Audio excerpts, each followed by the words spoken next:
અમદાવાદના R Mahendra આંગડિયામાં delivery man તરીકે નોકરી કરતો નિકુલસિંહ રાજપૂત ગત તારીખ 14મીની રાત્રે પેઢીની અમદાવાદ ઓફિસમાંથી સોનું, ચાંદી અને હીરા સહિત રૂપિયા 16.55 લાખની કિંમતના 25 પાર્સલ લઈને સુરતની હેડ ઓફિસ આવવા લક્ઝરી બસમાં નીકળ્યો હતો. જે તારીખ 15મીએ મળસ્કે 4:30 વાગ્યે બસ વૈશાલી 3 રસ્તા પાસે ઊભી રહેતા તેમાંથી ઉતરેલા નિકુલસિંહ ડ્રાઈવર વિનોદસિંહને વારંવાર ફોન કરી રહ્યો હોવા છતાં તે ઉપાડી રહ્યો નહોતો. તે જ વખતે તેની પાસે બ્લુ કલરની કાર આવીને ઊભી રહી હતી. કારમાં આવેલા 3 શખ્સોએ પોતાની ઓળખ પોલીસ તરીકે આપી હતી અને તે ગાંજો વેચતો હોવાનો આરોપ મૂકી તેને કારમાં બેસવા દબાણ કર્યું. તે વખતે પહેલેથી જ બહાર ઊભેલો શખ્સ ત્યાં ધસી આવ્યો હતો અને કારમાં અપહરણ કરી લેવાયો હતો.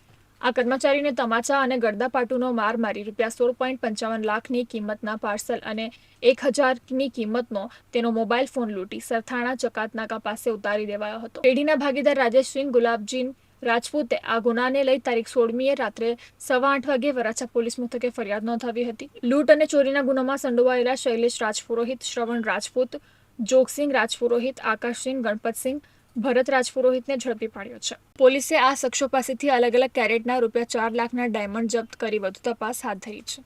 જેમાં ગુનાનો મુખ્ય આરોપી શૈલેષ અંબારામ રાજપુરોહિત, ઓબેરામ રાજપુરોહિત, શ્રવણસિંહ રાજપૂત અને જોગસિંહ મુનસી રાજપુરોહિત આ 3ની ધરપકડ કરવામાં આવી છે. આમની પાસેથી 4 લાખથી વધુનો મુદ્દામાલ મળ્યો છે. શૈલેષ અને શ્રવણસિંહને ભીનમાલ જિલ્લા તાલુકામાં ઝાલોરથી પકડવામાં આવ્યા છે, જ્યારે જોગસિંહ રાજપુરોહિતને અમદાવાદથી સુરત ક્રાઇમની ટીમ લાવી પૂછપરછ કરીને એમની પાસેથી 4 લાખથી વધુનો મુદ્દામાલ મળ્યો છે. આમ બંને ગુનાનો ડિટેક્ટ કરવામાં સુરત ક્રાઇમ બ્રાન્ચ અને ઝોન 1 ટીમની સાઈડને સફળતા મળી છે.